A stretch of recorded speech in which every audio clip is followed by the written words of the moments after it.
স্থানীয় কাউন্সিলরের দাদাগিরিতে সরগরম পানিহাটি।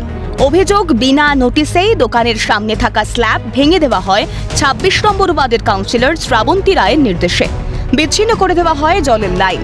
কিন্তু জেসিবি এনে এই ভাঙচুর শুধু একটি দোকানেই হয়, আশেপাশের অন্যান্য দোকানে পড়েনি কোনো আঁচড়।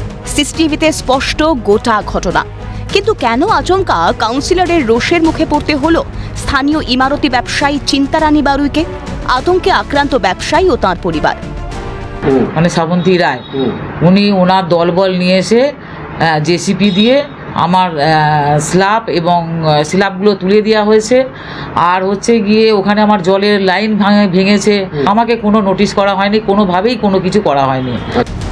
2016-তে স্বামীর মৃত্যুর পর 2 সন্তান নিয়ে কোনো মতে চালাচ্ছিলেন এই ইমারতি দ্রব্যের ব্যবসা। এই ব্যবসায় তাদের রুটি। কিন্তু হঠাৎ সেই ব্যবসাতেই কাউন্সিলরের নজর পড়ায় ঘুম উড়েছে ব্যবসায়।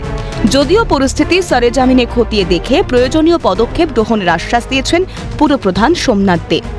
আমাদের কাছে একটা অভিযোগ এসছে, আমি দেখেছি, আমি কাউন্সিলরের সাথে কথা বলেছি। যদি এরকম কোনো ঘটনা ঘটে থাকে আমি অবশ্যই নিজের স্পটে গিয়ে এটা দাঁড়িয়ে থেকে সেই সমস্যার সমাধান আমি করব। পৌরসভার থেকে কোনো নোটিশ ইস্যু হয়নি।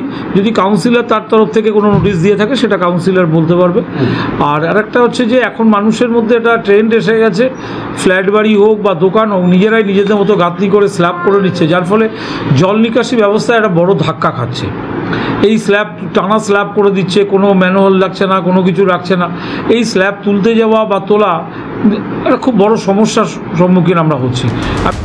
তবে এ ব্যাপারে পুরসভা ২৬ নম্বর ওয়ার্ডের কাউন্সিলর শ্রাবন্তী রায়ের সঙ্গে ফোনে যোগাযোগ করা হলেও উত্তর দিতে নারাজ তিনি। এড়িয়েছেন দোকানে জোর জুলুমের প্রসঙ্গ। পুরপ্রধানের মধ্যস্থতায় এই সমস্যার সমাধান হয় কিনা এখন সেটাই দেখার। শান্তনু আচার্যের রিপোর্ট, ক্যালকাটা নিউজ।